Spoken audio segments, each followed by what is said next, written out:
Hello students, welcome to Legacy IAS Academy. Today we are going to discuss and analyze the recent Human Development Report that has been, we can say, published by United Nations. What are its major or key takeaways, especially with reference to India? So let us try to understand the context in which we are discussing today's issue. So last week, United Nations Development Program, also called as UNDP in the short, have released its latest Human Development Report. Generally, if we talk about human development report, the most important component which everyone want to look at and analyze is human development index. And basically, experts all across the world try to analyze and compare the HDI of any particular country with the global average, and that is generally enough.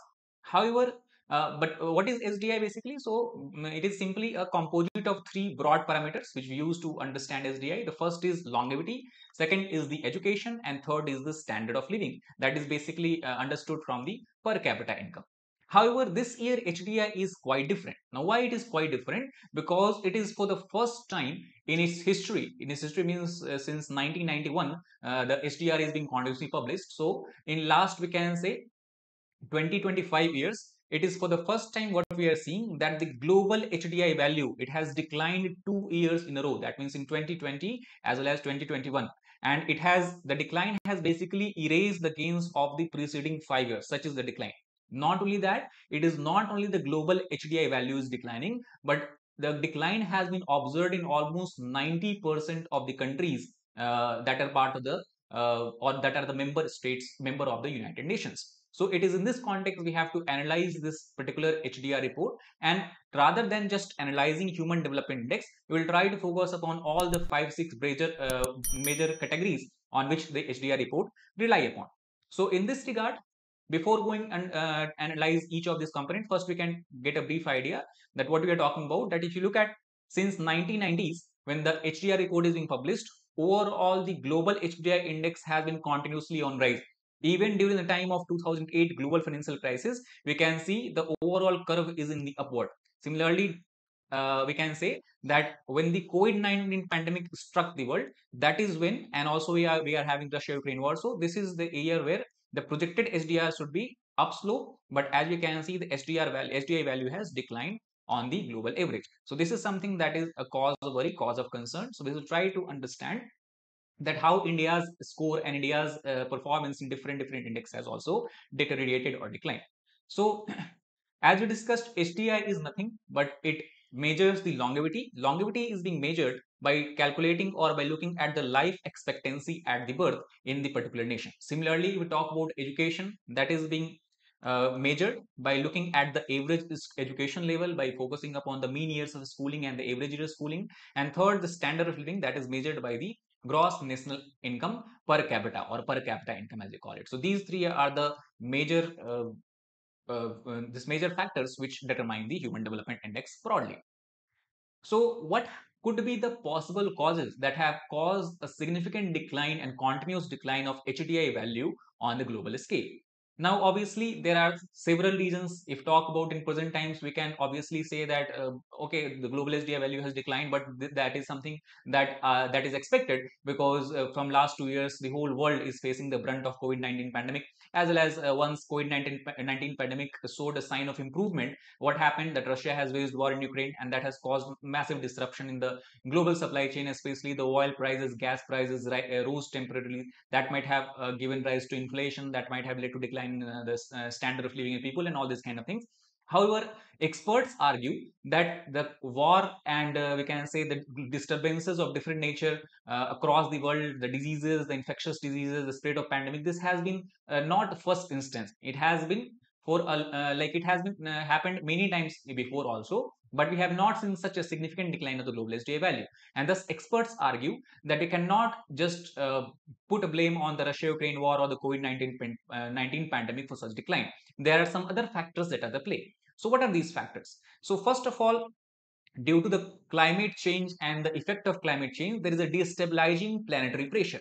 And destabilizing planetary pressure is causing a plethora of things. For example, we have large scale displacement of the people living in the coastal areas or who are facing the brunt of climate change. We are having also seeing the decline of economic opportunities for the people. We are having migrant crisis, refugee crisis. All these factors are obviously at play. And it is believed that the destabilizing planetary pressure have caused a rise in the inequality, not only in any particular country, but all across the world, except few countries, obviously. And due to these factors, the destabilization of the planetary pressure as well as the growth of inequality have caused massive societal transformation. Massive societal transformation means society, when it try to react and try to transform itself in the threat or in the presence of certain kind of unprecedented threat. And that is what we can see, that societal transformation is also being associated with a widespread polarization that is not limited to any particular geographical area but is widespread in nature across the world. And this we can see, evidence we can see by the rise of populist government, by the rise of right-wing government, as well as the rise of the government or the election of such government even in developed country who are having anti-immigrant stance or something like that. For example, we have the winning of Viktor Orban, or the election, he won the election in the Hungarian presidential election. We have the rise of Bolsonaro in Brazil. We have the rise of similar parties, right-wing parties. They have recently elected in the election of Sweden as well. Sweden, which is considered the most democratic country, most we can say equal country as far as the citizens are concerned. So there also we are seeing the rise of the right-wing sentiment, and this is something that is caused, or we can say is also the reason behind the societal transformation. So apart from COVID-19 pandemic and war, these few issues are there that could be attributed to the decline of global HDI value. So to put in terms of Hakim Steiner, what we can say is the layers of uncertainty in the world are stacking up, and these are interacting to unsettle our lives in unprecedented way. And the fall of HDI value is nothing but a reaction of these unprecedented crises that the humanity is facing today.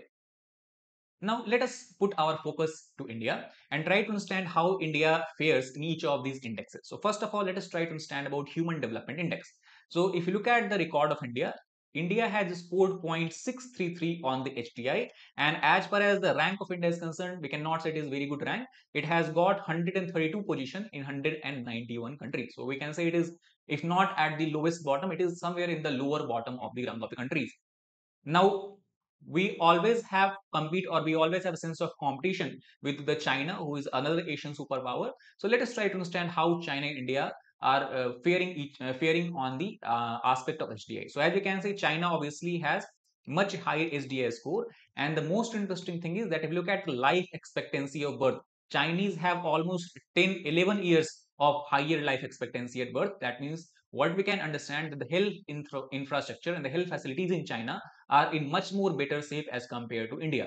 And this is something we have seen in case of COVID-19 pandemic as well. When the cases started to rise in China, they were able to create a hospital infrastructure in a record number of days, low number of days. So that is something that Chinese are ahead in. Apart from that, not only that, even in schooling, we can see the expected years of schooling and mean years of schooling, Chinese children are having higher period of schooling as compared to Indian children. And obviously, if we talk about the gross national income per capita, India's income somewhere is about $6,600, while Chinese are almost, we can say, 2.7 to 8 point higher than India with $17,500 per capita income. And this is something that we have taken into consideration because India has risen to become the fifth largest economy of the world after surpassing UK, while China for a long period of time has obviously been in the second position. So this is with respect to China. Not only with respect to China, even if we look at the average global GNI or GDI, India is having lower value than the global average, with 0.732 being the global average. And obviously the best country, the number one country in this regard is Switzerland, that is holding rank 1, that is having value of 0.960. And you can see the variation in the life expectancy, years of schooling, as well as the gross national income per capita is very huge. Almost, if you look at the compare with the Switzerland, the per capita income of Indian is almost 10 times lesser than the per capita income of Switzerland. So obviously the life, we can say the, so that is about the HDI. Now, apart from that, not only India fares low in the value of HDI, but also India's percentage growth or annual HDI growth has declined in the last decade. For example, India was increasing its HDI by the rate of 1.24% between 1990 to 2000. Then it increased to 1.59% between 2000 to 2010. While between 2010 to 20, in this last decade, India has clocked a decline in the growth rate. 2000 to 2010 is also the period where India's economy was growing at a much higher rate as compared to previous as well as the after years.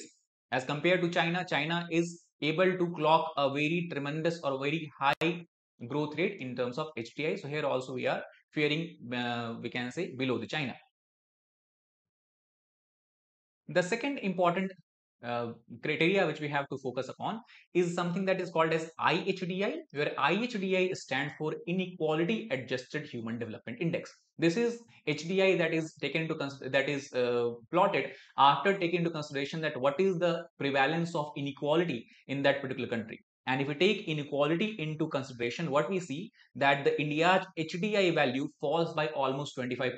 This is very, very serious issue, because even if you compare with China and the global average is fall of 19%. Chinese HDI falls by just 15% if inequality is taken into consideration. That means what we can say that India is having a much higher extent of inequality as compared to the Chinese citizens. And this is very, very important to understand, because if you look at the income share held by the poorest 40% of India, they hold only 20% of the we can say India's income, while the richest 1% hold almost 22% of the India's income. So this also shows the extent and degree of inequality, which is much higher as compared to global average as well as the average of China.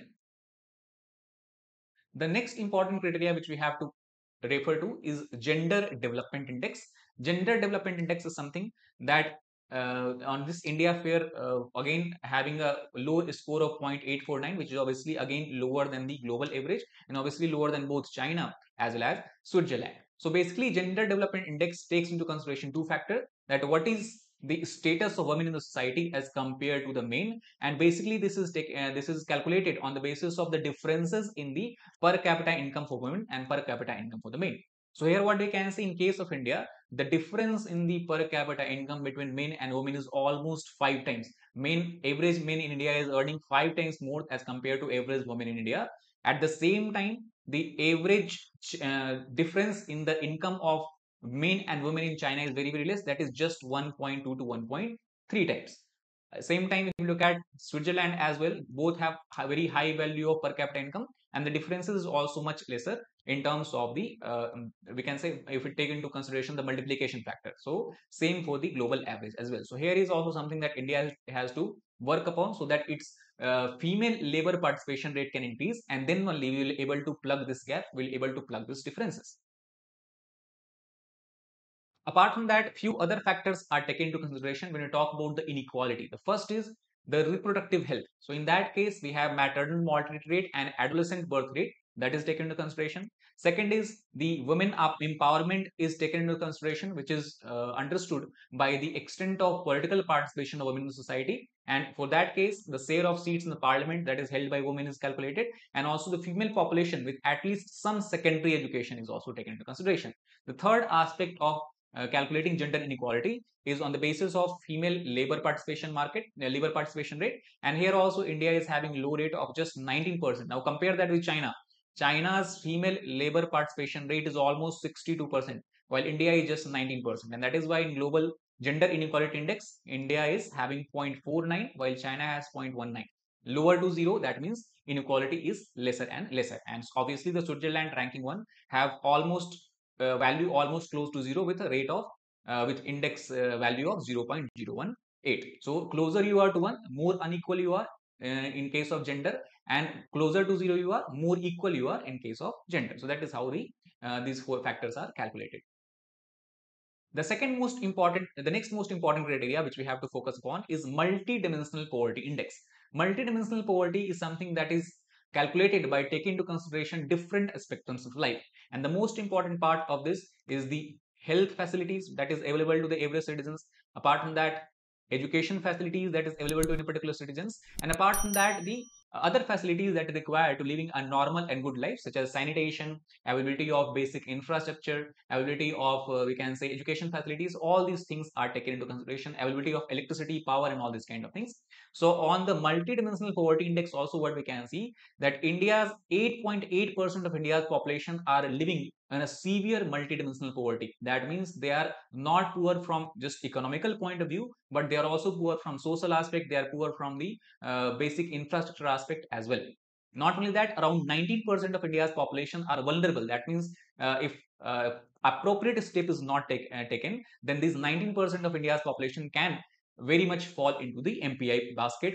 And almost 22.5% of India's population right now is living below the poverty line. The poverty line is defined as when the income of a person or household is less than $1.9 per day.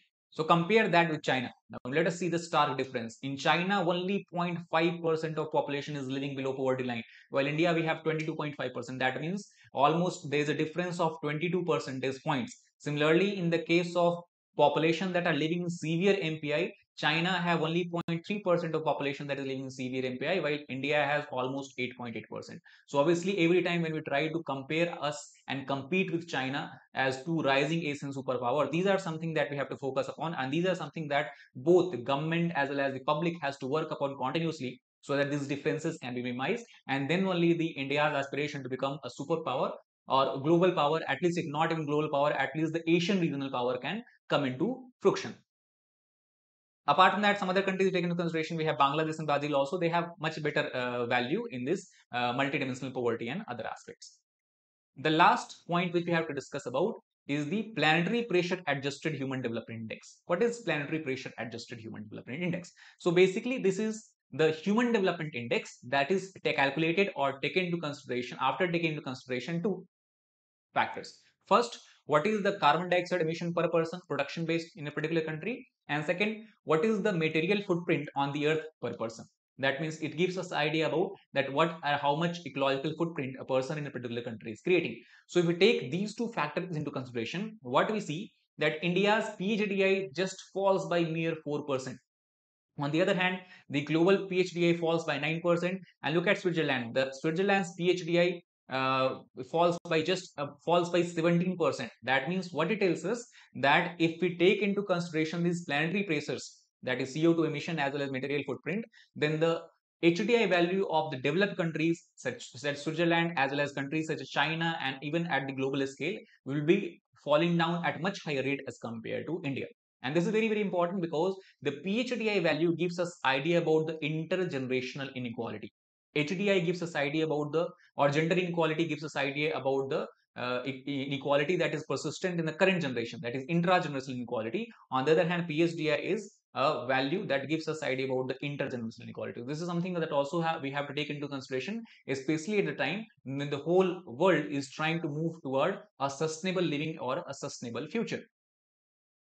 So that is all about this different, we can say, the matrix on which India has performed and how it fares along with its peers, nearest competitor, China. So I hope you understood about the Human Development Report and what it tells us. You can also take certain key takeaways from what we have discussed today. That is all for this particular issue. Thank you very much.